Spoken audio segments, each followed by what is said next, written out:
World geography one liner series के under आज हम पढ़ेंगे एक्लिप्सिस के बारे में। सो एक्लिप्सिस क्या होती है? ग्रहण लगना। हम बोलते हैं ना सूर्य ग्रहण, चंद्र ग्रहण, तो बस वही कंसेप्ट हमें पढ़ना है। यहाँ पे देखिए एक्लिप्सिस के अंदर दो चीजें आती हैं, सूर्य ग्रहण, चंद्र ग्रहण। जो मैंने कहा उसे इंग्लिश में हम कहते हैं lunar eclipse and solar eclipse. तो आज का हमारा टॉपिक रिवॉल्व करेगा इन्हीं दो एक्लिप्सिस के अराउंड, राइट। अब देखिए आपको ये कंसेप्ट पता होगा, अमावस्या क्या होती है, पूर्णिमा क्या होती है, ठीक है। नाउ जो लूनर एक्लिप्स होता है वो होता है फुल मून डे के दौरान, और जो सोलर एक्लिप्स है वो होता है न्यू मून डे के दौरान। यानी कि जो चंद्र ग्रहण होता है, जो चांद पे ग्रहण लगता है, वो लगता है पूर्णिमा के दिन, ठीक है। और जो सूर्य ग्रहण होता है वो होता है हमारी अमावस्या के दिन। अब इसका क्या मतलब है? पहली चीज तो आप इन चीजों को रट लो, ये आपको पता होना चाहिए कि लूनर एक्लिप्स फुल मून पे लगता है, सोलर न्यू मून पे लगता है। इतना आपको पता चल गया। फिर अब एक्लिप्सिस पे चलने से पहले, यानी lunar eclipse and solar eclipse पढ़ने से पहले हमें पढ़ना होगा कि फुल मून और न्यू मून का कंसेप्ट क्या है। ये तो हम समझते हैं कि पूर्णिमा क्या होती है, अमावस्या क्या होती है, हमें अच्छे से समझ आता है। लेकिन ये कंसेप्ट कैसे वर्क करता है, कैसे पूर्णिमा होती है, कैसे अमावस्या होती है, वो कंसेप्ट थोड़ा सा हम देखेंगे, ठीक है। Now full moon. Full moon माने जब आपको पूरा चांद आसमान में दिखाई देता है। कब दिखाई देता है? पूर्णिमा के दिन। ओके, तो ये सिचुएशन कब अराइज होती है कि हमें पूरा चांद आसमान में दिखाई दे रहा हो? When the earth is between the sun and moon. जब क्या होता है? अर्थ बीच में आ जाती है सूर्य और चांद के। इसका क्या मतलब है? देखिए धीरे धीरे चलते हैं, स्टेप बाय स्टेप, बहुत अच्छे से आपको समझ आ जाएगा। बस आप ध्यान से सुनते रहिए, और अगर आपके लिए न्यू कंसेप्ट है इसके नोट्स जरूर बनाएं। मुझे नहीं लगता एक बार ये कंसेप्ट समझने के बाद आपको कहीं और जाना पड़ेगा। हाँ, हो सकता है आपको लूनर एक्लिप्स की और डेप्थ में नॉलेज चाहिए हो, सोलर एक्लिप्स की और डेप्थ में नॉलेज चाहिए हो, आप और जगह जा सकते हैं। बट ये कंसेप्ट आपको इतने अच्छे से समझाऊंगी कि आपको इधर उधर नहीं भटकना पड़ेगा, ठीक है जी। नाउ पूर्णिमा कब होती है, फुल मून कब होता है? जब अर्थ बीच में आ जाता है, ठीक है। अब ये वाला कंसेप्ट समझने से पहले एक और चीज यहाँ पे जानना जरूरी है। जैसे पृथ्वी क्या करती है? सूर्य के चारों ओर चक्कर लगाती है, उसे हम कहते हैं रेवोल्यूशन। 365 दिन लगते हैं एक रेवोल्यूशन कंप्लीट होने में, जो एक साल बनाता है। वैसे ही अर्थ जो कि एक प्लेनेट है, इसके अराउंड मून जो कि इसका सैटेलाइट है वो चक्कर लगाता रहता है, ठीक है। तो अब मून जो चक्कर लगाता है उसकी एक ऑर्बिट फिक्स है। ऐसा थोड़ी कभी इधर जा रहा है, उधर जा रहा है, इधर जा रहा है, नहीं। एक ऑर्बिट, एक पाथ फिक्स है, और उसके अराउंड ही वो चक्कर लगाता है, ठीक है। नाउ अब ये जो पाथ है, जो मून का पाथ है, this is the orbital axis of moon. थोड़ा टेढ़ा ये। अब देखिए नॉर्मली अब टेढ़ा कैसे है, मैं आपको यहाँ पे समझाती हूँ। ये हमारी अर्थ है, ठीक है। तो नॉर्मली क्या होना चाहिए? ये पाथ होना चाहिए, इसके अराउंड चक्कर लगाना चाहिए, ये पाथ होना चाहिए ना। लेकिन एग्जैक्टली ऐसा पाथ नहीं है, पाथ है थोड़ा सा ऐसा, इस तरह से। इसलिए हम कहते हैं कि जो ऑर्बिटल एक्सिस जिसके ऊपर मून घूमता है, ये टिल्टेड है, टेढ़ी है 5% with respect to earth orbit. Earth की ऑर्बिट है हमारी ऐसी, और चांद की है हमारी ऐसी, समझ रहे? थोड़ी सी टिल्टेड है, टेढ़ी है, जिसकी वजह से ये सारा का सारा कंसेप्ट जो है वो क्रिएट हो जाता है। अदरवाइज ऐसा कुछ नहीं होता, ठीक है। अब ये चीज समझ लीजिए कि अर्थ के रिस्पेक्ट में मून की जो ऑर्बिट है वो 5% टिल्टेड है, टेढ़ी है, ठीक है। अब हम आ गए वापस हमारे फुल मून के कंसेप्ट पे। नाउ हमने क्या कहा? जब अर्थ बीच में होती है सन और मून के। तो देखिए सन यहाँ पे है, मून यहाँ पे है, अर्थ यहाँ पे। अब आप बोलेंगे कि अर्थ सेंटर में एग्जैक्टली क्यों नहीं है, अर्थ को आपने थोड़ा नीचे क्यों ड्रॉ किया है? देखिए अब अगर हम ध्यान से समझे ना, ये पाथ बनता है हमारे मून का, ठीक है। तो अब ऐसी कोई सिचुएशन होगी ही नहीं कि अर्थ जो है वो बीच में आ जाए, ठीक है। एक टाइम ऐसा आएगा कि मून घूमते घूमते यहाँ पहुंच जाएगा, तो ये थोड़ा सा इस तरह की शेप बन जाएगी, इस तरह की शेप। लेकिन ऐसी कोई भी हम कहें कि सिचुएशन नहीं आती कि ये तीनों एग्जैक्ट लाइन में होते हैं। हमें एग्जैक्ट लाइन में क्यों दिखाई देते? कई बार जो छोटी क्लासेस की बुक्स है ना, उनमें लिखा होता है कि तीनों स्ट्रेट लाइन में होते हैं, क्योंकि बहुत दूर दूर है। सन बहुत दूर है, मून बहुत दूर है, अर्थ बहुत दूर है, तो थोड़ा ये है तो थोड़ा सा ही फर्क। लेकिन जब बहुत दूर दूर लोकेटेड है ये तीनों चीजें, तो हमें लगता है कि ये स्ट्रेट लाइन में है। इसलिए छोटे बच्चों की अगर आप बुक्स देखेंगे एनसीईआरटी, तो उनमें स्ट्रेट लाइन लिखा होता है, बट एग्जैक्टली ये इसकी पोजीशन होती है। क्यों? क्योंकि जो मून की ऑर्बिट है वो टिल्टेड है, वो बिल्कुल सही नहीं है, वो 5% टिल्टेड है, जिसकी वजह से ये थोड़ा सा फर्क यहाँ पे आता है। अब वापिस आते हैं, हम पढ़ क्या रहे हैं? Full moon. फुल मून माने पूर्णिमा। तो पूर्णिमा यानी पूरा चांद दिखना चाहिए। पूरा चांद कैसे दिखेगा? मून की अपनी कोई लाइट नहीं है, ठीक है, अर्थ की अपनी कोई लाइट नहीं है। ये चमकते क्यों है? क्योंकि उनके ऊपर सनलाइट पड़ती है। अब देखिए ना, रात को अंधेरा होता है। अंधेरा क्यों होता है? क्योंकि हमारे अर्थ पे सनलाइट नहीं गिरती है। अब जब सनलाइट नहीं होगी और कोई चीज हमें कैसे दिखती है? पेंसिल आपको क्यों दिखाई दे रही है ग्रीन कलर की? क्योंकि इस पेंसिल पे लाइट पड़ रही है। अगर मैं अभी यहाँ पे सारी लाइट्स ऑफ कर दूं तो आपको कुछ भी नहीं दिखाई देगा। क्यों? क्योंकि इस पे कोई लाइट नहीं है। कोई भी ऑब्जेक्ट अर्थ पे देखने के लिए, कोई भी चीज है, अर्थ पे देखने के लिए आपको लाइट चाहिए, ठीक है। अगर उस चीज पे लाइट नहीं है या रात का टाइम है तो वो आपको नहीं दिखाई देगी। इसका मतलब ऑब्जेक्ट तो वही है, लेकिन आपको लाइट चाहिए किसी भी ऑब्जेक्ट को देखने के लिए, चाहे वो किसी भी कलर की हो। सेम वही कंसेप्ट यहाँ पे आता है। अब देखिए ये सारी चीजें ना, बहुत सारी चीजें मिलकर ये एक छोटा सा कंसेप्ट बनाती है फुल मून, है ना। तो मैं हर एक चीज समझा रही हूँ, बस ध्यान से सुनते चलिए। नाउ अर्थ की अपनी कोई लाइट नहीं है, चांद की अपनी कोई लाइट नहीं है। कैसे चमकते हैं ये? सूर्य की किरणों से चमकते हैं। अब जब ऐसी सिचुएशन आती है कि अर्थ यहाँ पे है, सन यहाँ पे है, मून यहाँ पे है, तो सनलाइट मून पे गिर रही है, जिससे मून का आधा पार्ट जो है वो चमक रहा है, हमें चमकता हुआ दिखाई दे रहा है। लेकिन हमें अर्थ पे क्या लगता है कि हमें मून पूरा दिखाई दे रहा है। ऐसा नहीं है, मून हमें कभी भी किसी भी सिचुएशन में पूरा नहीं दिखाई देता है अर्थ पे, क्योंकि हम पढ़ते हैं ना 59%, 41%, वो कंसेप्ट मैंने आपको मून में पढ़ाया है ना। तो वो चीज आपने हमेशा याद रखनी है। अब जिस पार्ट पे सूर्य की किरणें पड़ रही है वो पार्ट चमक रहा है, वो पार्ट अर्थ पे रहने वाले लोगों को दिखाई दे रहा है। लेकिन इसके पीछे एक शेडो साइड भी है। शेडो साइड क्यों? क्योंकि उस पार्ट पे सनलाइट नहीं गिरती है, इसलिए वो अंधेरे वाला होता है। अब इसको मैं एक दूसरी तरह से समझाती हूँ, अगर आपको नहीं समझ आया just don't worry about that. हम क्या करते हैं, हम बोलते हैं ना कि जो हमारी अर्थ है गोल है, और अर्थ में, पृथ्वी में आधे धरती पे जब सुबह होती है तो आधी धरती पे क्या होती है? रात।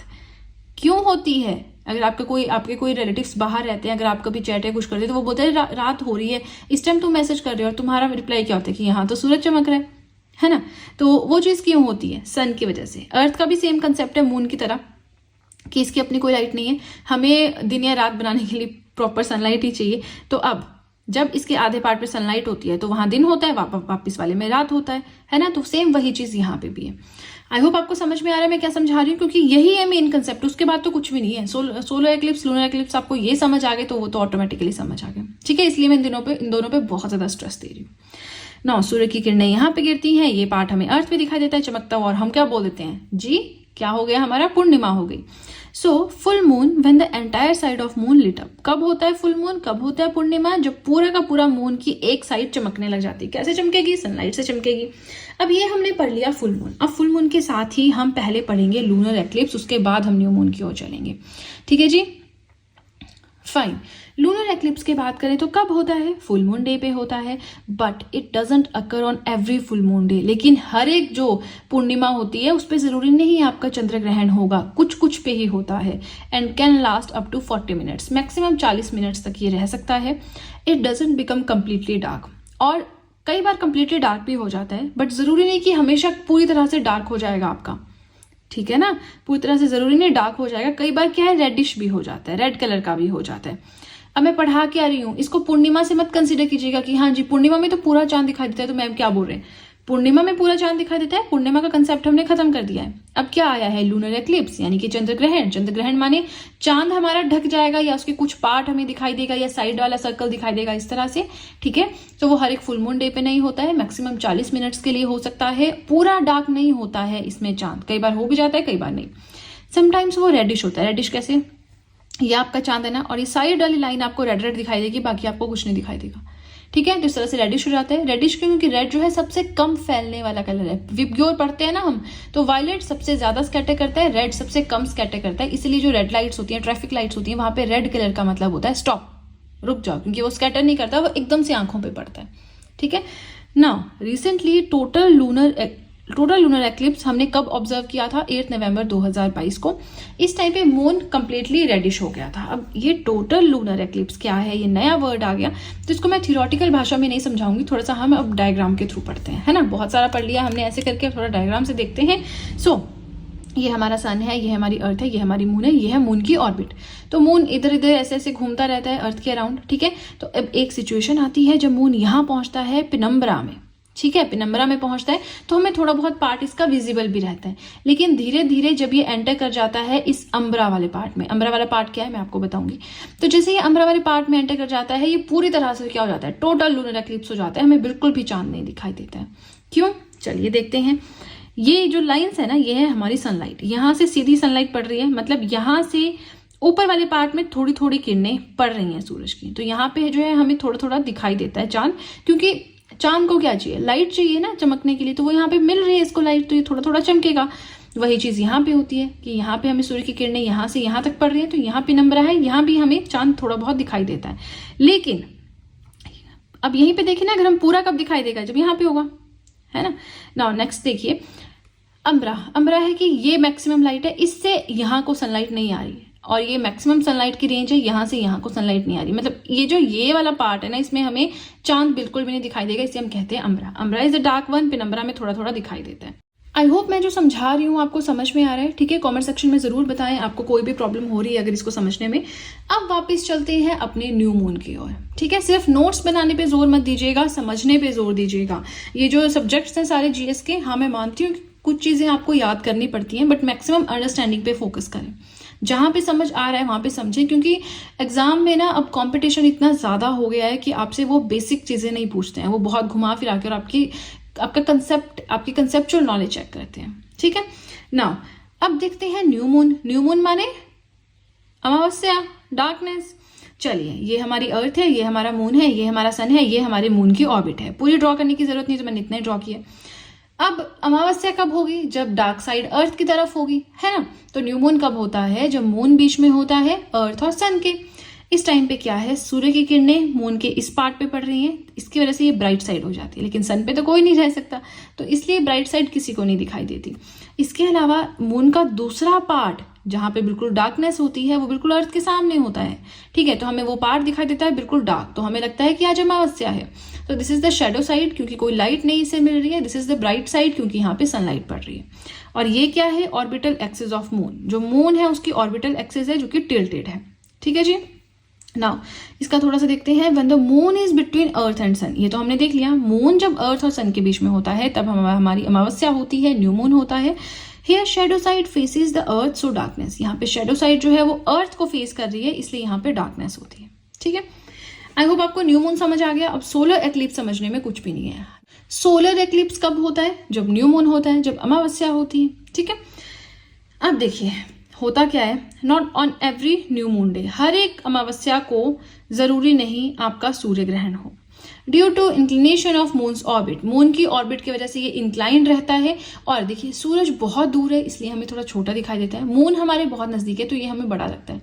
इसलिए मून क्या करता है? सन को कवर कर देता है, क्योंकि सूरज बहुत दूर है तो छोटा सा लगता है ना वो अर्थ से। मून नजदीक है तो ये बड़ा है, तो मून क्या करता है? सन को कवर कर देता है, जिसकी वजह से सन का थोड़ा सा पार्ट, ये साइड वाला पार्ट, ही थोड़ा बहुत पार्ट अर्थ पे विजिबल होता है, कई बार थोड़ा भी विजिबल नहीं होता है।